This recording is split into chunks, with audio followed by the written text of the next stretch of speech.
do supplements really speed up tendon recovery, or are they just a waste of money? Let's look at what the research shows. For those of you who don't know me, my name is Maryke. I'm one of the physiotherapists from sportsinjuryphysio.com, where you can get online physiotherapy assessment as well as treatment of your injuries, all done via video call. Have a look at the description of this video if you want a link to our website. Tendons are super strong sinewy tissue that connects your muscles to your bones. So whenever you're contracting a muscle, you're also pulling on your tendon. Now the main building block of a tendon is collagen. So lots and lots of collagen fibers stacked together in parallel, and it's that parallel structure that makes it so strong. So it's useful to just look at the two types of injuries you can get with tendons, because then you'll understand why the different supplements may or may not help. Now, the first type of injury is a tendonitis or tendinopathy.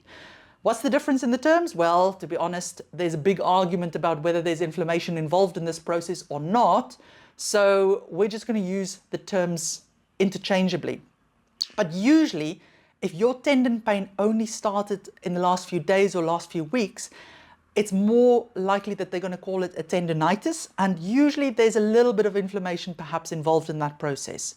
But then the research shows if it's carried on for quite a long time, more than 3 months, there's likely not much inflammation present, and you're starting to get a degeneration of the tissue. So what that means is those lovely parallel collagen fibers are starting to move away from each other, and there's more fluid substance in there, and the cells change a little bit. Now, it's important to note that it's not the full tendon that happens to, it's just that portion that's injured, but the result is that the tendon loses some of its strength. Now, for ruptures or tears, that's quite obvious. It's when the tendon part of it tears, and usually when it's a complete tear, they talk about a rupture. Now, obviously, you can get these injuries in any part of the body where you have a tendon. So if you want to know what the best treatment is for the different types of tendinopathies or tears, have a look at the description of this video. I'll put links to other videos we've made about this subject in there. Now, the main thing that researchers have looked for when in supplements for tendon injuries is whether they can find something that can speed up the process of creating new collagen fibers, or creating stronger collagen fibers, or perhaps get something that can help decrease the pain and inflammation in the tendons. The main supplements that's been investigated has been collagen, obviously, because collagen is the main building block of tendons. So they want to see if you take in more collagen, does that actually mean that your tendon produces more collagen more easily? Same thing for vitamin C. That's been shown to play a role in collagen production. So again, if you take a supplement of that, does that help your collagen production? Then they've looked at different supplements, specifically different brands like Tendoactive, Tendisulfur Forte, and Tenusan. And each of these brands have a different combination of things in them, but usually it's a combination of collagen plus vitamin C and then something else. There's some of the things that's been included in these are methyl sulfomethane, which I can't say. Basically, that's a substance that's been shown to decrease pain and swelling in arthritis. Then also mycopolysaccharide, which could possibly help to strengthen tendons. And then also arginine, which is a semi-essential amino acid that can help increase collagen production. Other things that's been investigated is essential fatty acids. They are things that our body needs for most functions in the body, but we can't produce them ourselves, so we've got to eat them. And they are interested in them because it's also thought that they can help reduce inflammation. Also, omega-3 has been shown to reduce inflammation, so they've tried trials with that as well.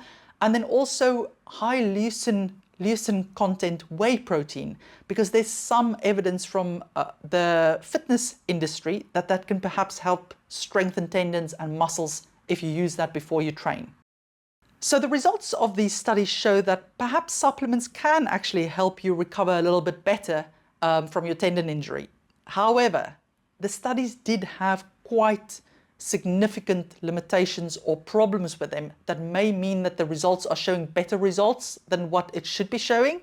So some of the problems they had was that some of the studies had really, really small sample sizes. Now, why is this a problem? Think about if you play roulette. If you win 10 times in a row on red, you may think that red is your thing and you will never lose on it. However, if you play enough times, you will eventually get to a point where it averages out and actually red and black one equal number of times. So to know that results are truly showing a positive effect, you need large sample sizes. And some of these studies only had like 8 or 20 participants. Also, some of them didn't have a control group. Now, if you don't have a control group where you don't give the treatment to, you don't know if it's just simply time that caused the injury to feel better, because we know that most tendon injuries in any case get better over time.